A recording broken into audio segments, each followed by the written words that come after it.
नमस्कार, मैं पूजा। बिहार न्यूज में आपका स्वागत है। आज है 20 दिसंबर, दिन शनिवार। खबरों की ओर बढ़ने से पहले एक नजर आज की सुर्खियों पर। सरकारी जमीन की खरीद बिक्री पर लगेगी रोक। अवैध भू हस्तांतरण पर भी होगी कार्रवाई। मामले में शामिल कर्मियों को मिलेगा कठोर दंड। राज्य के सभी स्कूलों में सीसीटीवी योजना नए साल में होगी लागू। 81,223 सरकारी विद्यालयों में काम हुआ शुरू। छात्रों की गतिविधियों तथा मध्याह्न भोजन योजना पर होगी निगरानी। पेट्रोल पंप और ढाबों पर बनेंगे इलेक्ट्रिक चार्जिंग स्टेशन। वायु प्रदूषण और कार्बन उत्सर्जन में आएगी कमी। जलवायु परिवर्तन से निपटने में होगी मदद। बिहार के 11 जिले में स्थापित होंगे एफएसटी प्लांट। पटना समेत कई जिलों में जमीन अधिग्रहण की प्रक्रिया हुई पूरी। ग्रामीण अर्थव्यवस्था को मिलेगी मजबूती। बिहार में फर्जी एनबीएफसी पर होगी कड़ी कार्रवाई। कंपनी के खिलाफ आरोप पत्र होगा दाखिल। आम लोगों के लिए चलाया जाएगा जागरूकता अभियान। भारत में अब मिलेगा डिजिटल चिप वाला स्मार्ट ई पासपोर्ट। एयरपोर्ट पर इमिग्रेशन प्रक्रिया होगी तेज। सामान्य पासपोर्ट जितनी ही है इसकी फीस। तिलक वर्मा और हार्दिक की आतिशी पारियां। 5वें T20 में टीम इंडिया की 30 रनों से जीत। भारत ने सीरीज फिनाले जीता। चलिए अब बढ़ते हैं अब तक की 25 बड़ी खबरों की ओर विस्तार से। आईओसीएल में नॉन एग्जीक्यूटिव पदों पर भर्ती के लिए आवेदन आज से शुरू। सरकारी नौकरी की तलाश कर रहे तकनीकी युवाओं के लिए बड़ी खबर है।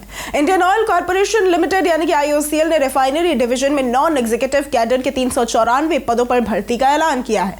आवेदन 20 दिसंबर यानी आज से 9 जनवरी 2026 तक आईओसीएल की वेबसाइट पर होगा। पदों में junior engineering assistant, junior technical assistant, quality control analyst और फायर एंड सेफ्टी शामिल है। न्यूनतम आयु 18 और अधिकतम 26 वर्ष है। चयन कंप्यूटर आधारित परीक्षा, कौशल एवं शारीरिक परीक्षण और दस्तावेज सत्यापन के आधार पर होगा। वेतन 25,000 से 1,05,000 रुपए तथा अन्य लाभ भी प्रदान किए जाएंगे। बिहार के 11 जिले में स्थापित होंगे एफएसटी प्लांट।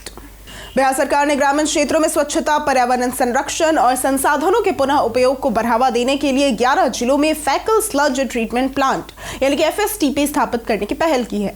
पटना समेत कई जिलों में जमीन अधिग्रहण और एनओसी की प्रक्रिया भी पूरी हो चुकी है। एफएसटीपी से सेप्टिक टैंक व शौचालयों से निकलने वाले अपशिष्ट का वैज्ञानिक उपचार होगा, जिससे जैविक खाद और सुरक्षित पानी प्राप्त किया जा सकेगा। इससे प्रदूषण घटेगा, बीमारियों पर नियंत्रण होगा और ग्रामीण अर्थव्यवस्था को मजबूती मिलेगी। सरकारी जमीन की खरीद बिक्री पर लगेगी रोक। बिहार सरकार ने राज्य में सरकारी जमीन पर अवैध कब्जे और गैर कानूनी हस्तांतरण के मामलों को लेकर सख्ती बरतने का निर्णय लिया है। मुख्य सचिव प्रत्यय अमृत ने सभी आयुक्तों, जिला अधिकारियों, एसडीओ और सीओ को पत्र भेजकर भू माफिया और भ्रष्ट अधिकारियों पर कड़ी कार्रवाई करने और सरकारी जमीन की खरीद बिक्री पर तुरंत रोक लगाने के निर्देश दिए हैं। कई मामलों में सरकारी कर्मचारियों के मिली भगत से जमीन का निजी व्यक्तियों के पक्ष में दाखिल खारिज और जमाबंदी भी हुई है। सरकार ने अवैध भू हस्तांतरण रोकने और इसमें शामिल कर्मियों को कठोर दंड देने के साथ प्राथमिकता से कार्रवाई करने का निर्देश दिया है। राज्य के सभी स्कूलों में सीसीटीवी योजना नए साल में होगी लागू। शिक्षा विभाग ने राज्य के 81,223 सरकारी विद्यालयों में चरणबद्ध तरीके से सीसीटीवी कैमरे लगाने की योजना पर काम शुरू कर दिया है। योजना को नए साल में लागू करने के लिए वित्त विभाग को प्रस्ताव भेजा गया है। पहले उच्च माध्यमिक विद्यालयों की 12वीं कक्षाओं में सफल परीक्षण के बाद अब 8वीं से 11वीं कक्षा तक और फिर प्राथमिक व मध्य विद्यालयों में कैमरे लगाए जाएंगे। राज्य में 9,360 माध्यमिक व उच्च माध्यमिक, 40,566 प्राथमिक और 31,297 मध्य विद्यालय है। सीसीटीवी कैमरे शिक्षकों और छात्रों की गतिविधियों तथा मध्याह्न भोजन योजना पर निगरानी करेंगे, जबकि निचली कक्षाओं में धीरे धीरे इनका विस्तार किया जाएगा। बालू खनन मामले में बिना नंबर प्लेट वाहनों पर होगी कार्रवाई। राज्य में अवैध बालू कारोबार पर सख्ती और बढ़ाई जाएगी। खान एवं भूतत्व विभाग की समीक्षा बैठक में सामने आया कि कई जिलों में बिना नंबर प्लेट वाले ट्रकों से बालू का अवैध परिवहन हो रहा है। मुख्यमंत्री सह खान मंत्री विजय कुमार सिन्हा ने सभी एसपी को संवेदनशील स्थान चिन्हित कर विशेष छापेमारी का निर्देश दिया है। बिना नंबर प्लेट वाहन पकड़े जाने पर वाहन मालिक के साथ संबंधित थाने और अधिकारियों की भी जवाबदेही तय होगी। अवैध खनन को राजस्व, कानून व्यवस्था और पर्यावरण के लिए खतरा बताते हुए पुलिस खनन विभाग के समन्वय पर जोर दिया गया। सूचना के लिए हेल्पलाइन नंबर भी जारी किए गए हैं। पटना में ठंड को लेकर आज से स्कूल समय में होगा बदलाव। पटना में कड़ाके की ठंड और गिरते तापमान को देखते हुए जिला प्रशासन ने स्कूली बच्चों की सुरक्षा के लिए स्कूलों के समय में बदलाव का आदेश जारी किया है। डीएम त्यागराजन एसएम ने बीएनएसएस की धारा 163 के तहत निर्देश देते हुए कहा कि 20 से 25 दिसंबर 2025 तक सभी सरकारी और निजी स्कूल, आंगनबाड़ी व प्री स्कूल सुबह 10 बजे से पहले और दोपहर 3:30 बजे के बाद संचालित नहीं होंगे। ये नियम कक्षा 1 से उच्च कक्षाओं तक लागू रहेगा। बोर्ड व प्री बोर्ड परीक्षाओं को छूट दी गई है। आदेश के सख्त पालन के निर्देश दिए गए हैं। गंगा में नए साल पर निजी नाव संचालन पर रहेगा प्रतिबंध।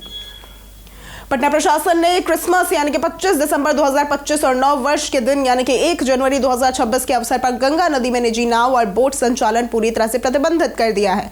यह कदम बढ़ती भीड़ और ओवरलोडिंग से होने वाले संभावित हादसों को रोकने के लिए उठाया गया है। प्रशासन ने बताया कि घाटों पर भारी संख्या में लोग पहुंचते हैं और निजी नाविक अधिक कमाई के लिए सुरक्षा नियमों की अनदेखी करते हैं। आदेश का उल्लंघन भारतीय नागरिक सुरक्षा संहिता की धारा 163 के तहत दंडनीय होगा। पुलिस और प्रशासन ने घाटों पर सतत निगरानी रखेंगे। जनता से सुरक्षा नियमों का पालन करने की अपील की गई है। कार्यपालक सहायकों के वेतन भुगतान को 4 दिनों तक रोकने का आदेश।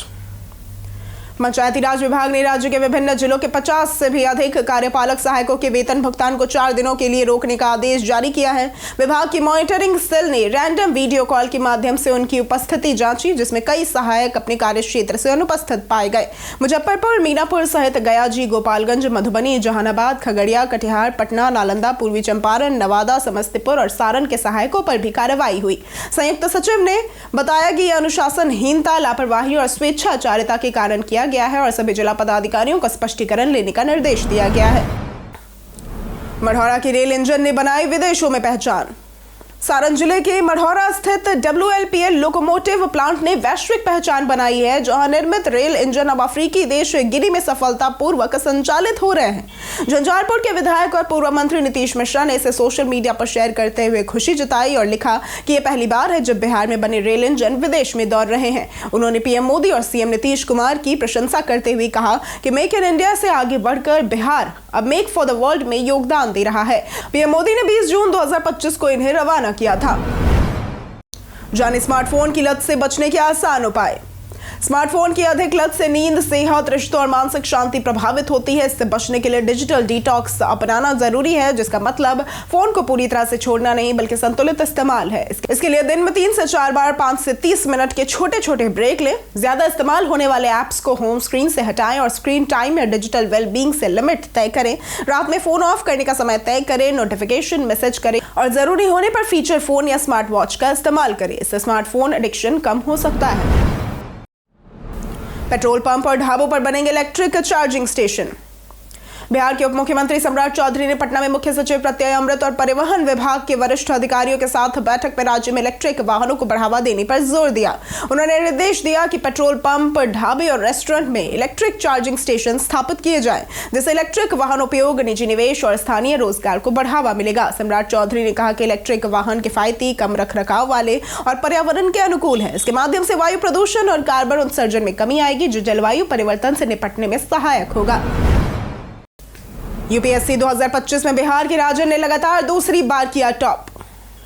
यूपीएससी इंजीनियरिंग सेवा परीक्षा 2025 में इलेक्ट्रिकल इंजीनियरिंग ब्रांच में पटना के मकोका निवासी राजन कुमार ने लगातार दूसरी बार रैंक 1 हासिल किया। उन्होंने आईआईटी रुड़की से 2021 में बीटेक किया और 2022 में गेट पास किया। इलेक्ट्रॉनिक्स और दूरसंचार इंजीनियरिंग में पटना के उत्कर्ष पाठक ने टॉप किया। इलेक्ट्रिकल इंजीनियरिंग में 20 शीर्ष उम्मीदवारों की सूची में विभिन्न राज्य के प्रतिभागी शामिल है। कुल 458 उम्मीदवारों की सिफारिश की गई, जिसमें सिविल में 202, इलेक्ट्रॉनिक्स में 116, इलेक्ट्रिकल में 79 और मैकेनिकल के 61 है। पीएम सोलर स्कीम से आगे निकली सीएम की फ्री बिजली योजना। बिहार में मुख्यमंत्री नीतीश कुमार की 125 यूनिट मुफ्त बिजली योजना ने केंद्र की पीएम सूर्य घर योजना को पीछे धकेल दिया है। जुलाई 2025 के बाद सोलर योजना में आवेदन घटकर 16 से 17 प्रति माह रह गए हैं, जबकि मुफ्त बिजली योजना से 3,63,921 घरेलू उपभोक्ता लाभान्वित हो रहे हैं। पीएम सूर्य घर योजना में 1 से 3 किलोवाट सोलर पैनल पर 30 से 78,000 रुपए का अनुदान मिलता है, लेकिन शुरुआती खर्च और जटिल प्रक्रिया लोगों को रोक रही है। बिजली विभाग अब समान समारोह, सस्ते लोन और जागरूकता अभियान के जरिए सोलर योजना को पुनर्जीवित करने की कोशिश कर रहा है। धुरंधर मूवी में नजर आए बिहार के अजिंक्य मिश्रा। भोजपुर के मुकुंदपुर गांव के 14 वर्षीय अजिंक्य मिश्रा ने बॉलीवुड में अपनी अदाकारी से सभी का ध्यान खींचा है। इंदौर में जन्मे अजिंक्य ने बचपन से एक्टिंग में रुचि दिखाई और मॉडलिंग, एड व टीवी सीरियल से अपने करियर की शुरुआत की। उनकी बड़ी सफलता आदित्य धर निर्देशित फिल्म धुरंधर से आई, जिसमें उन्होंने रहमान डकैत के बेटे फैजल बलोच की महत्वपूर्ण भूमिका निभाई। इस किरदार ने कहानी में भावनात्मक गहराई जोड़ी। अजिंक्य के इस यात्रा में माता पिता का सहयोग अहम रहा। वर्तमान में वो मुंबई में पढ़ाई और एक्टिंग दोनों कर रहे हैं और उनके 3 बड़े प्रोजेक्ट्स चल रहे हैं। मोतिहारी में आंगनबाड़ी पर्यवेक्षिका रिश्वत लेते गिरफ्तार। मोतिहारी में निगरानी विभाग ने भ्रष्टाचार के खिलाफ बड़ी कार्रवाई की है। केसरिया प्रखंड की आंगनबाड़ी पर्यवेक्षिका अंबालिका कुमारी को 4000 रुपए रिश्वत लेते हुए गिरफ्तार किया गया। शिकायत सेविका रीता कुमारी के पति जनार्दन प्रसाद ने की थी, जिसमें आरोप था कि लंबित 13,500 रुपए के पोषाहार भुगतान के लिए पर्यवेक्षिका ने रिश्वत की मांग की थी। गोपनीय जांच में आरोप सही पाए गए और योजनाबद्ध जाल बिछाकर पर्यवेक्षिका को रंगे हाथों पकड़ा गया। गिरफ्तार आरोपी को पटना ले जाया जा रहा था। निगरानी विभाग ने कहा कि भ्रष्टाचार के खिलाफ अभियान लगातार जारी है। जानिए आज कैसा रहेगा बिहार के मौसम का मिजाज।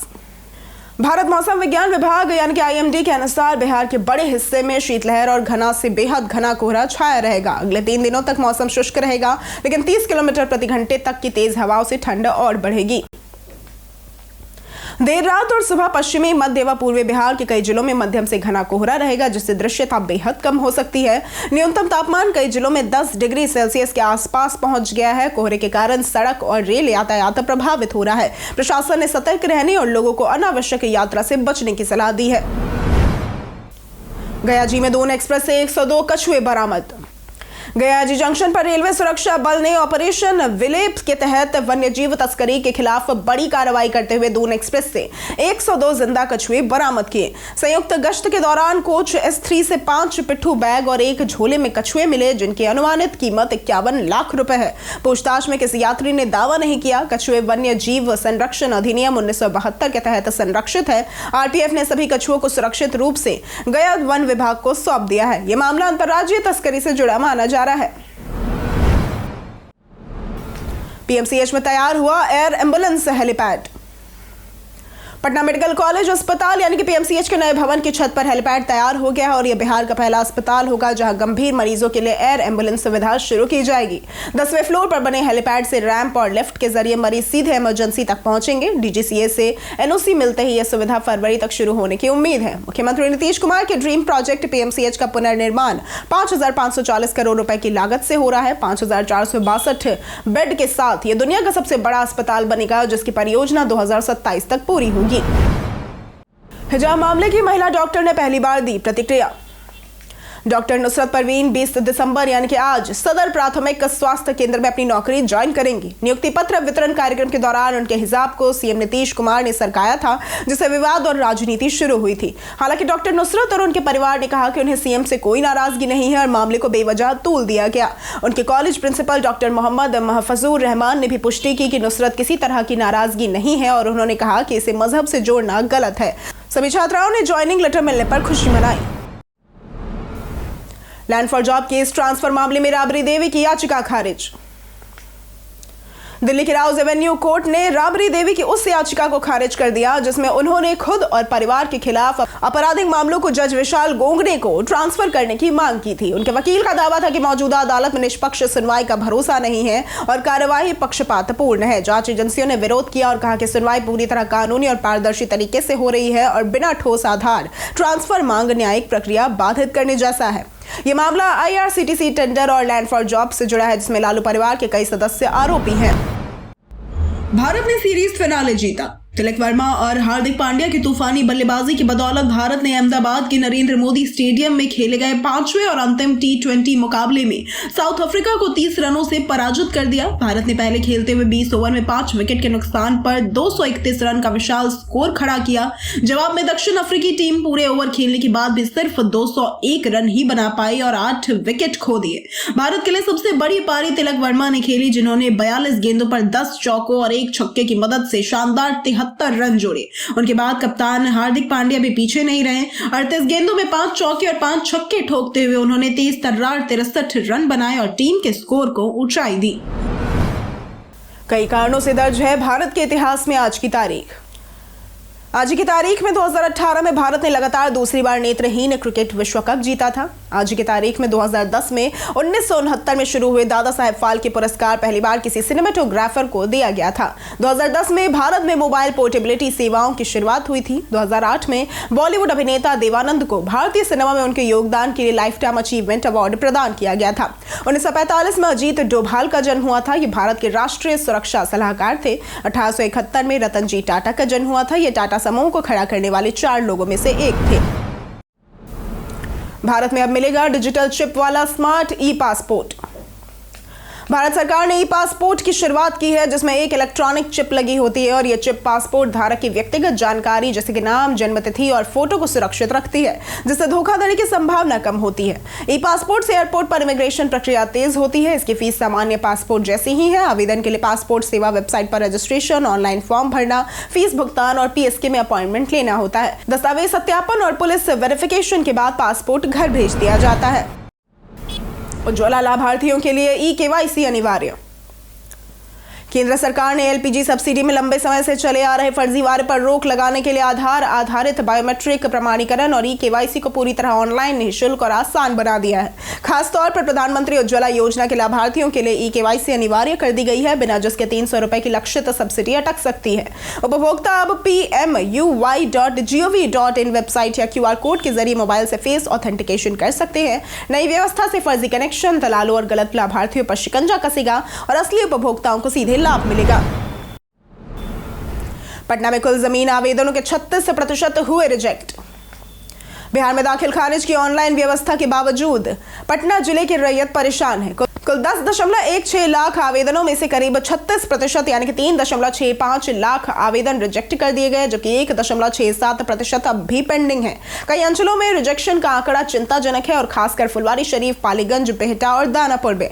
जानकारों का कहना है कि अंचल कार्यालय से संपर्क किए बिना आवेदन स्वीकृत होना मुश्किल है। बार बार आवेदन करने की मजबूरी से गरीब और कमजोर रैयतों की समय, मेहनत और आर्थिक परेशानी बढ़ गई है।